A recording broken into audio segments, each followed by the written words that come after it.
That's because we had several candidates coming to campus to interview for the position of the 30th president at Ashland University. And I specifically remember my first time meeting my now boss and president of Ashland University was as I was walking towards the recreation center. I ran into he and his wife, as well as one of our trustee members, who was showing them around campus.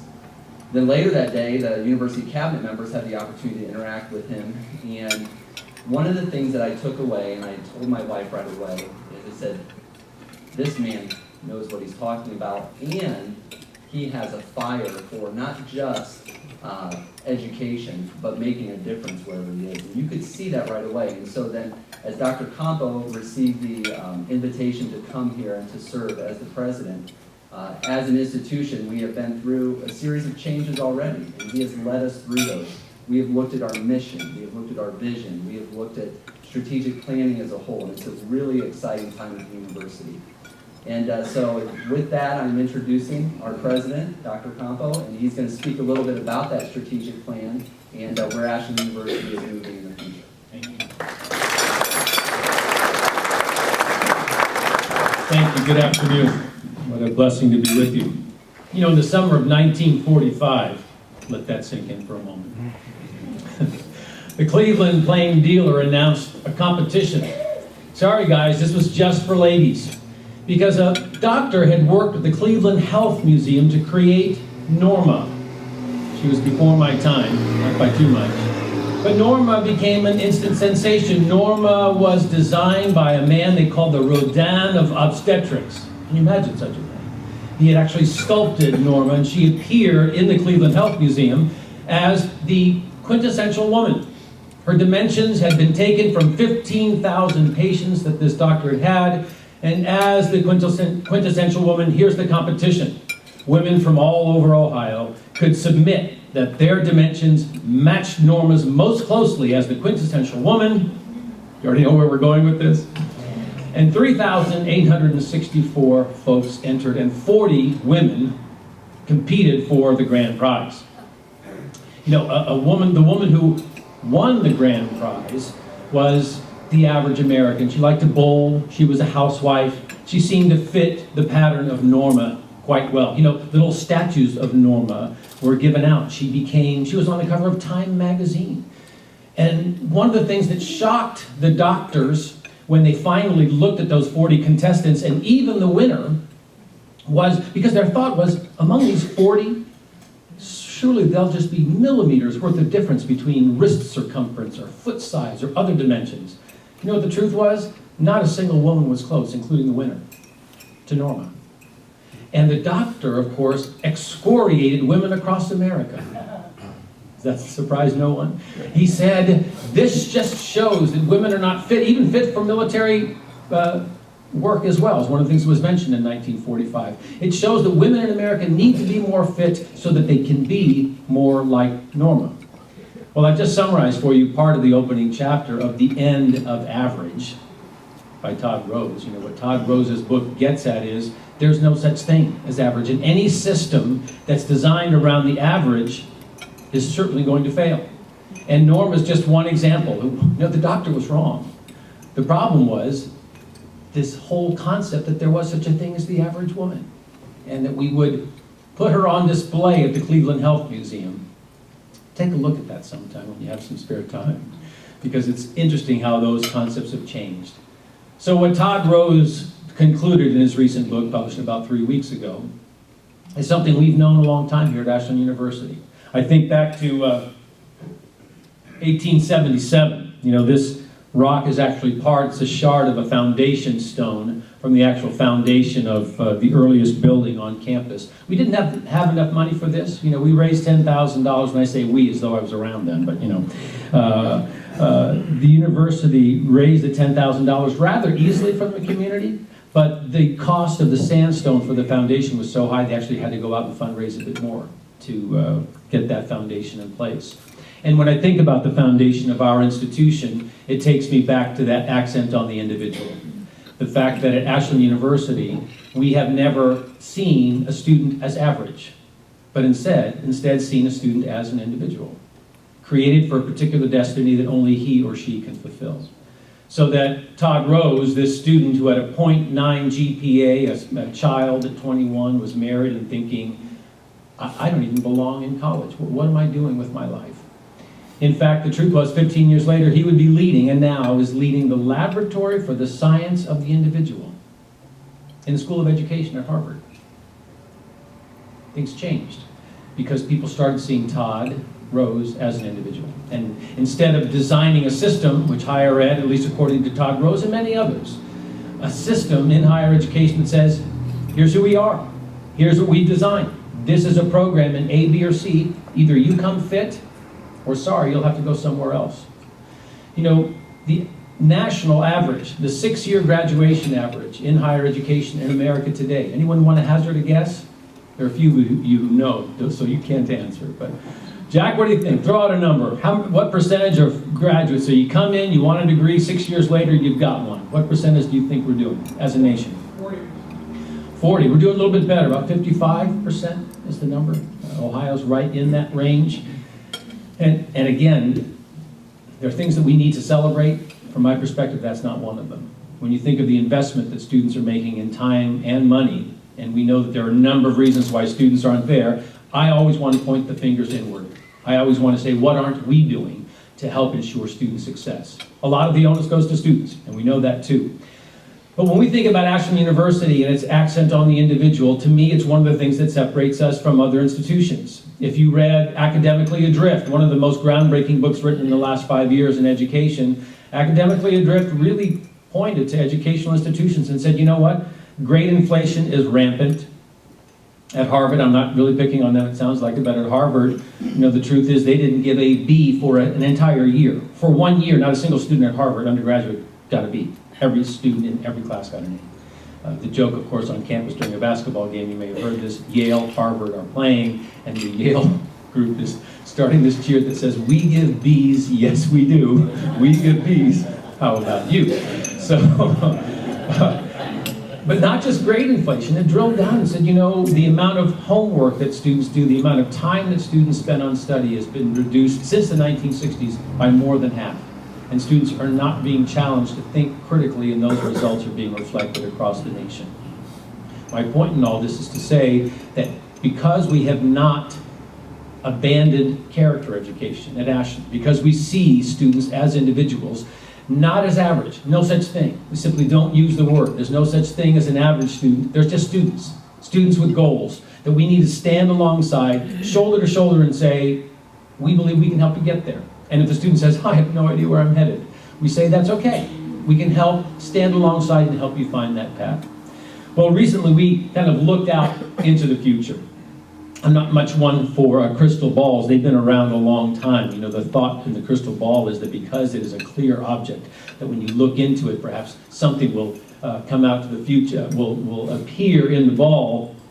You know, we didn't do much glass looking in preparation for our strategic plan, but we did get a lot of folks together. Hundreds of folks, actually thousands probably by the time you count all the conference calls and the work that we did with alums and students and others to talk about who do we want to be in the future. And Ashland Rising is what came of our work. You know, Ashland Rising is a reflection of who we are, part of that foundation which is reflected in our mission and our vision for the future. We believe that to get to our vision, if we really are going to be a nationally recognized private university, it's going to take some pillars of excellence, some distinction to get us there. But you can see some of the language that we are using here, you know, this idea of discerning your life calling. There aren't that many institutions in the country that can use that kind of phrase any longer. We're proud that we do at Ashland. So from our perspective, our mission and vision are distinctive. These are our core values. This is the foundation, that stone upon which the institution is based. And from our perspective, all of these are keys to our future as well. Didn't change one of them. We looked at them and said, these core foundations, these core values are part of our foundation, and we believe that they're part of the roadmap to the future. We broke it down and identified these 5 pillars of excellence. I won't be spending too much time in all of these, but to me, if we can manifest and deliver on this one alone, creating the most personalized, transformative educational experience possible. A lot of modifiers there. That's an English major. You want to pack a lot of words into a sentence. We packed a lot of words into that sentence. But we believe that to personalize is the vanguard, the way to transform, to personalize an education, to say to a student, we want to do our best to understand who you are and where you're headed and how we can help you get there, and transform them through this educational experience. One of the things you'll see us focus on in academic excellence is teaching excellence, and lots of places say they have great teachers. At Ashland, we're going to take it a step further. We're going to say, from our perspective, we want to know how our experts. Not every instructor probably wants to hear this, but the truth is there are experts among our faculty, and they're in our Department of Education for the most part, because these are folks who have studied the science of education. When I graduated with my PhD, do you know how many classes I had that were particularly dedicated to how to instruct? That's right, none. So it wasn't my wife who said that. None, and he hasn't had one since. Well, the truth is it's not generally part of the curriculum. Right? Instead, we assume that if you've got a PhD, you can teach. You know, teaching at a lot of institutions isn't the primary mode by which you're evaluated. Right? Isn't that right, John? A lot of places, it's research first. How much are you publishing? And where are you publishing? That's not true at Ashland. We've really come out to say that, and say that teaching excellence matters at Ashland. And in a shared governance community, we're going to say, we're not here to impose our values upon you, but we're here to say, there's a science to teaching. And we don't anticipate that just because you have a PhD in American drama, you know that science well. So instead, we want to stand alongside all of our teachers to say, how can we make sure that this experience is better? With a particular emphasis on freshman teaching. That's right, a particular emphasis, because all the research indicates that the most critical semester, you won't be surprised, in a student's journey is their first one. Half of the students who drop out of college drop out in semester one, and very often it's one class.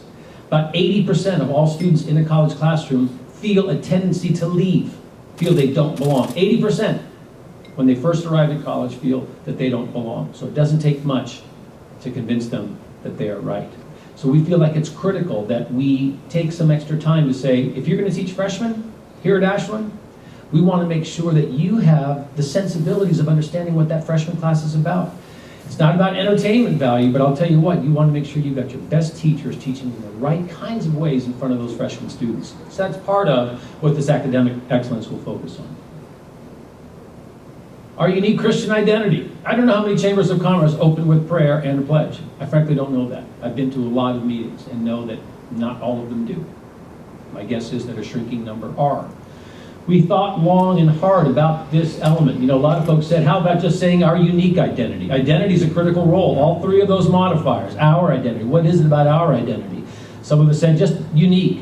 What does Christian add or take away? Because the truth is, Ashland University has not been a Christian university the way that a university like Cedarville, another great university, is, right? Not overtly Christian. We don't ask our faculty and staff to sign a statement of faith. None of our students have to come with any faith.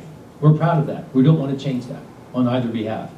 But at the same time, we don't want to walk away from the fact that this is part of our foundation, that the principles and values that guide what we do are based upon this brethren tradition and the Christian traditions that are part of our foundation. So that when we look at a student, we don't see them as simply genetic material. That we talk about things like ultimacy to our students. So when we say, what are your goals? Part of that is, where do you want to wind up? When we ask a student, what do you want to do in life? We also say, who do you want to be in life? Not every institution says that either. And it's our Christian tradition that will guide that in the days ahead. So we're excited about this part of our heritage being played out in our institution. It's interesting because yesterday I was part of a remarkable event at the Ashbrook Center. Roger Beckett is here, our executive director, from that incredible place, embedding civic education in our students. And one of the, we had 25 press folks from 35 nations were represented, some of course representing more than one nation. And I believe it was the gentleman from France said to our panelists, 6 student panelists, do you think it's important for the next president to be a Christian? Really proud of the way our students responded. You know, one said, yes, I do believe it's important for them to be a Christian, not because of their faith, but because Christianity shapes values in them that comport with our traditions as a country. So I think that's why it's important. Another student said, I don't ever think I'd vote for a president because he or she says they are of a particular faith. But I do think that the issues that are driven by their faith are critical. So it was interesting to hear that perspective, and I think it certainly relates to the way we see our identity as well. Exemplary fiscal stewardship. At least 40% of my time and effort at Ashland is dedicated to fundraising. No surprise to anybody in this room. If someone in this room needs sponsorships, you know I do too. Because it's all about students, folks. Our students paid $10,000 less thanks to a tuition reset that we did, but $28,000 is a bargain in higher education. I say those words and I almost want to burst out laughing.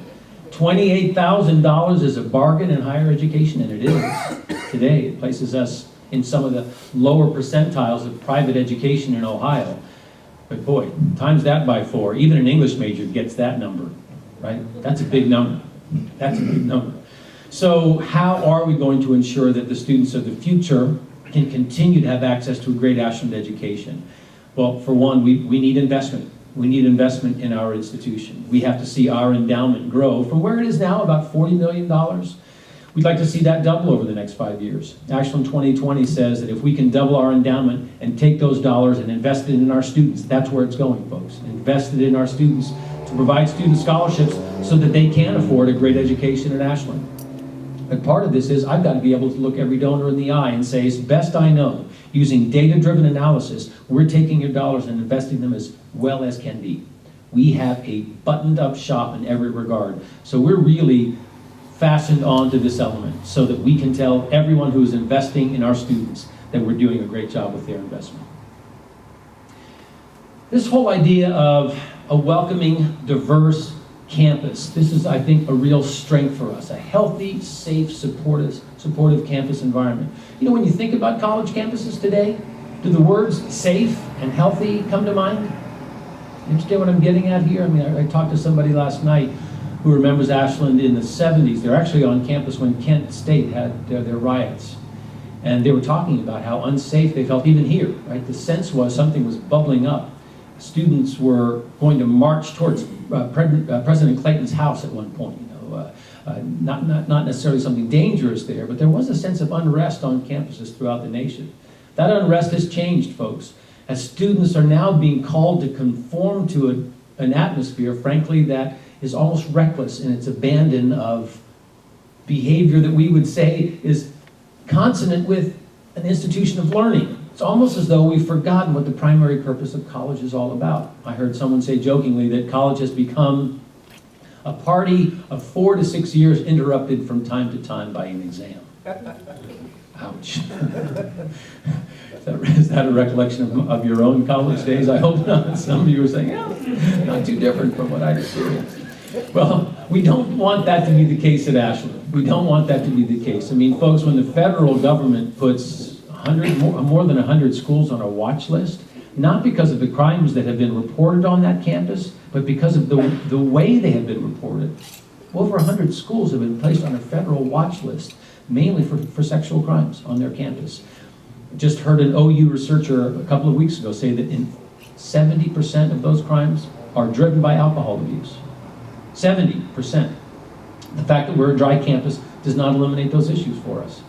Health and wellness on our campus and on campuses in this nation is a critical piece. So we're going to invest in it. Over these next 5 years, we're going to make an investment in wellness, knowing that as we talk to students, it is about diet and exercise. The freshman 15 isn't funny to us, right? So we know that it's a joke in higher ed that you come to college and you gain 15 pounds. That's called the freshman 15. At Ashland, we don't want to tell that joke.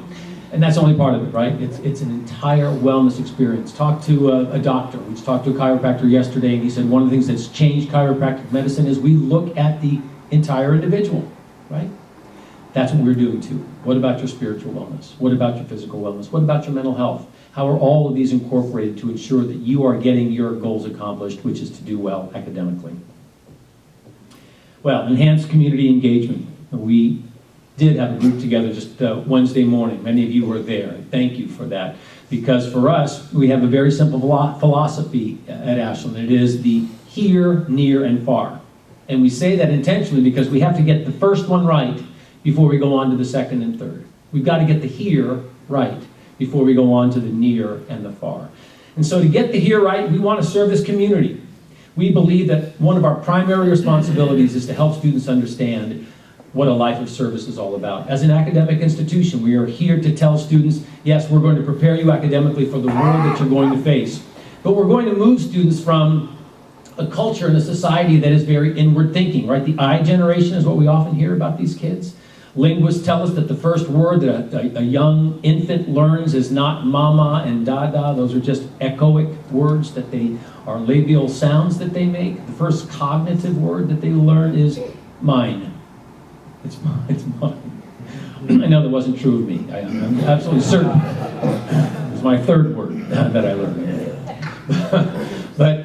But we wanted to have students be more outward focused, and I am so encouraged by this generation, folks. If you haven't met them, come to campus and learn that this new generation of students is starting to focus differently than our own generation, certainly the generation that preceded mine. This generation of students really is looking for an outward focus. They're looking to serve their community.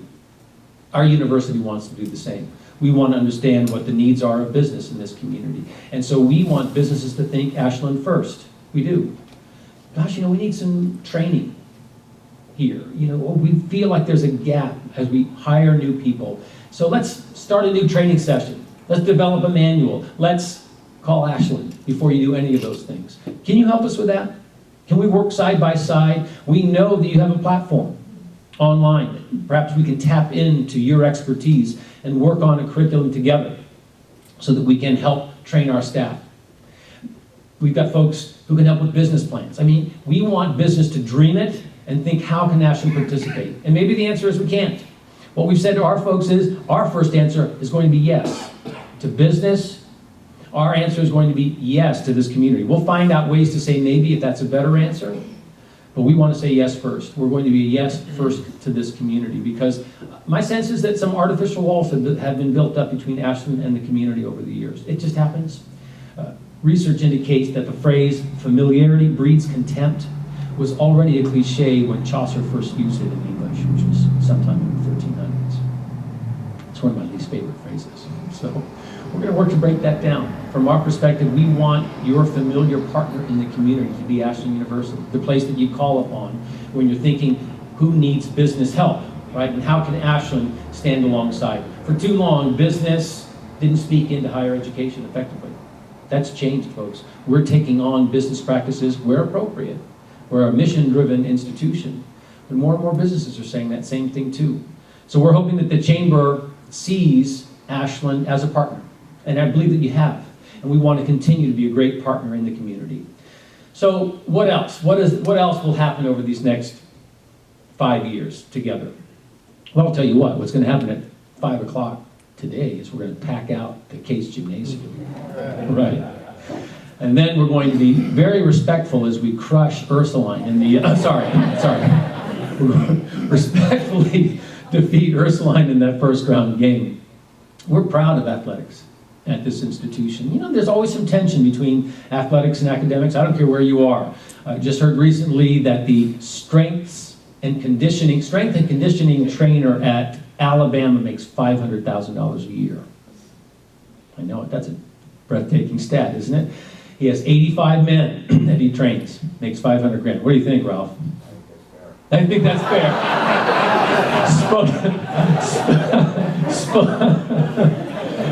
See, I thought he bled purple and gold. There's some crimson tide in this guy, too. Well, see, it's all about scale, right, Ralph? And it's all about winning. You better, he better be worth it. That's all I can say. For $500,000, those guys better be doing their job.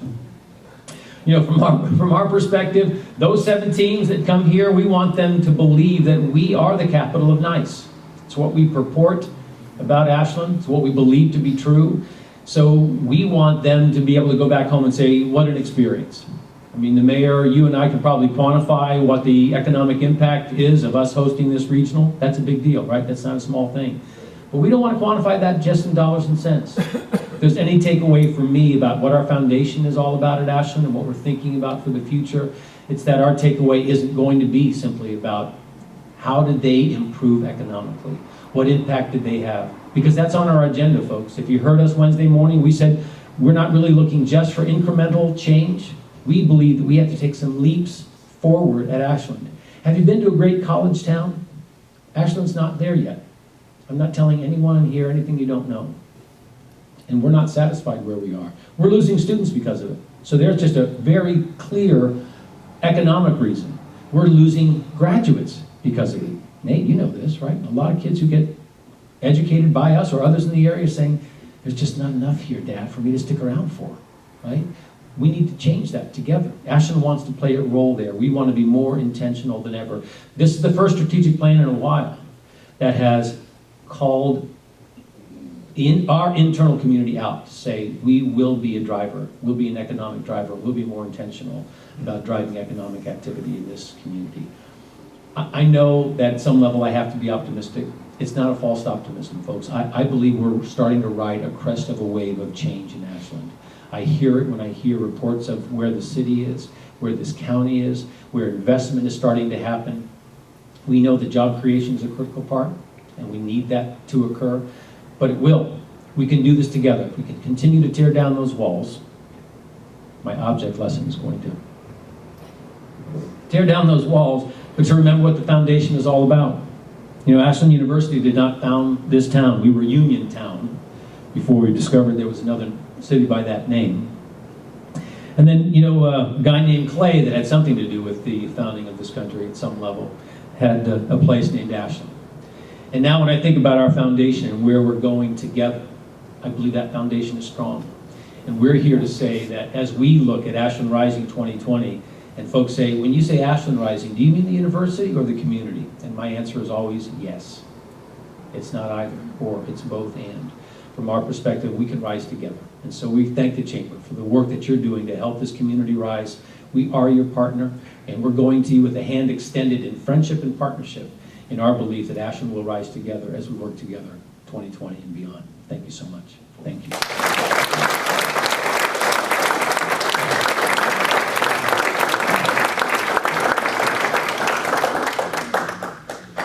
We'd like to open the floor up if you have any questions you would like to ask of Dr. Campo, and I'm sure that he would love to field 27, right? 27, please. All right. 26 after this. Any questions? How do you spoke about push mission and vision and values, and one of the goals you talked about was more well, attitude or online presence. I'm in the K-12 world, so that's one of the why the mission. How do you drive that mission down?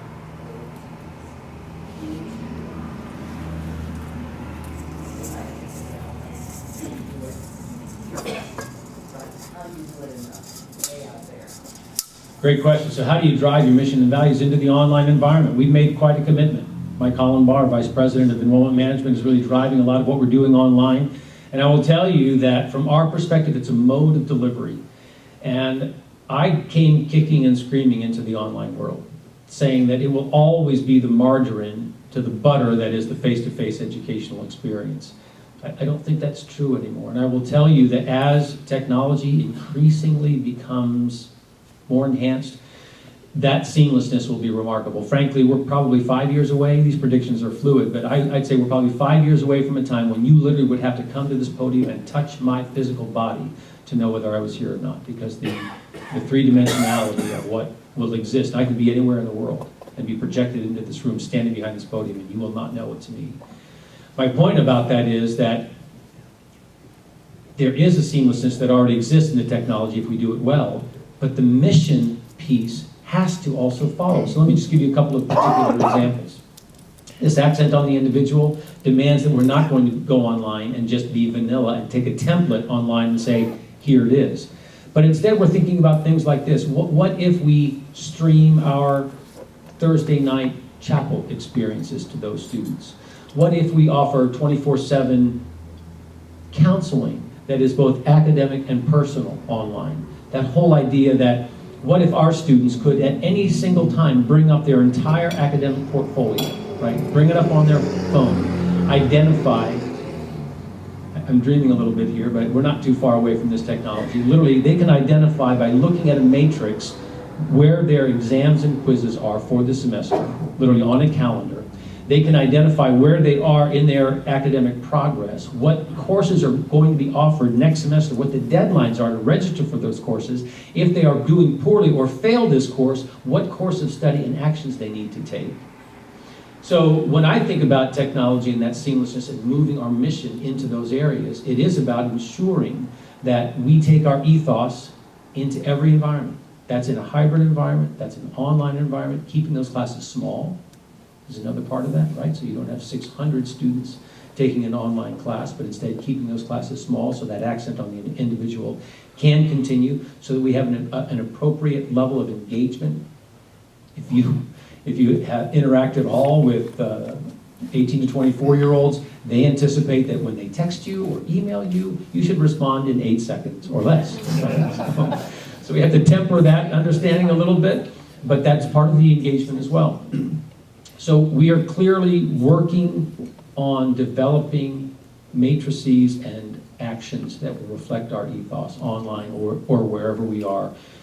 The only online evaluator, I would suggest, that's widely established, basically has identified best practices for online education. We're following all of those so that we can say to folks that we know at least we're doing that much.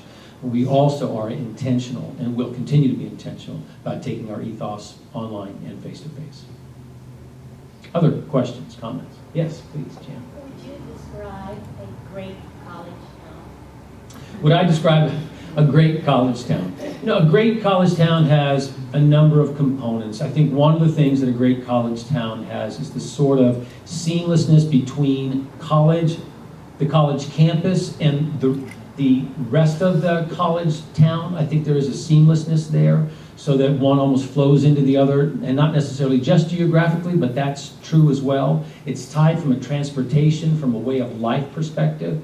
So let me dream with you for a moment to see a downtown area or someplace near the downtown with loft residences where our faculty and staff would live. One of the things that's changed in Ashland over the last 50 years is folks aren't living in Ashland any longer who work at the institution. Not a small thing. College towns are encapsulated in that folks are making a commitment to the culture of that town, right? It's not a campus culture and a town culture. It's a culture of the community, and they're seamless in the way they work together. So that's what I envision alternative fuel vehicles moving from that area to campus and elsewhere, transporting students and non-students around the town that has less emphasis and need for all of us having a vehicle, for instance. But instead, there's a transportation seamlessness, there's a community seamlessness, there is a lack of duplication between efforts and services, so that the cultural hub very often is the university, and the entire town supports that institution as its cultural hub. That's another piece. It has more restaurants and shops and opportunities and venues than ours does, and it has a basis of occupational opportunities that represent the broader society. I think particularly in terms of technology, we need to emphasize tech companies coming to our area, and as an institution we have to emphasize technology at a higher level. So that's another element. Great college towns emphasize and celebrate diversity, age diversity, intergenerational diversity. It's one of the things where I think I know as an institution we need to do more of that. There's so much talent in Ashland. I literally have never spoken to a single person in Ashland who says, I'm sorry, I'm not willing to come. I'm not willing to come, I'm not willing to help, Ashland literally is based upon just the opposite. I'm stunned by the level of philanthropy of spirit, if you will, in Ashland. Folks want to help. So I think that's another element, Janet. So I think all of those things are true of great college towns. I've been in, you have been in dozens and dozens of them. And we have a lot of the components in place. We're not far away. We'll get there together. Other questions? Comments? Yes, please. Carlos, I just have a comment. I just want to thank you so much for the leadership that you have brought to Ashland in general, not just the university, but bringing into the community. And having been at the event on Wednesday where you we're kind of revealing the community engagement piece. I talked with you that morning about walking into a room at the university for a campus community event, and the energy was so positive. And then leaving and everyone going, just like you instructed everyone to go to their tables and sign up for something, but people were still engaged at the end of that meeting. And I feel strongly, you know, that a lot of that is what you have been bringing, and the message and how you're delivering the message, and really coming across as very sincere that this relationship is important. So as someone who's been very connected to the university for a long time, I just want to say thank you so much for what you're doing. Thanks, Jean. I really appreciate that, and I will tell you, and you know this, we have an unbelievable team. And you think about the way that Rick and Barbie really led that effort. I think it's a reflection, and I think we're really just reflecting the town back to you. You know, I really believe that what we've done, we really stepped in at a time where Ashland had already begun to rise. We really did. We came at a time, I've been telling people, you know, we're reaping from fields in which we didn't sow. And so we feel blessed and privileged to be part of the community at this time. We sense the same thing. We do feel like there is a new energy, a sense that we're going to get something done together, and we're not going to just talk about it. We're really going to get out there and do it. And I don't have the institutional memory or the memory or understanding of the town well to know what's come before. But I'm excited about what's happening now. I think it's great. So thank you. Thank you for your own leadership and the way you pushed us to say, hey, do this. Don't let go of it. So thank you. You can keep comments like that coming. So you know, just follow How about other questions?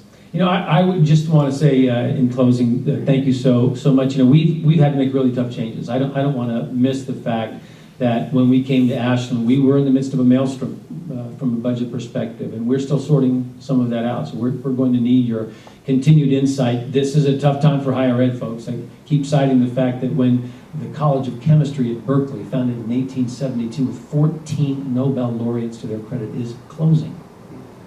Probably going to close. $150 million in debt. UC Berkeley. That tells me something about it's a new day. And so we have to be agile and innovative. See, these aren't words you just associate with higher education. Agile, innovative. But we can do that at Ashland. We aren't the Titanic that has to move so slowly. We are small enough, and we've got the right team. We've got team members here that are ready. We're excited. I've been watching Mike, and he's smiling.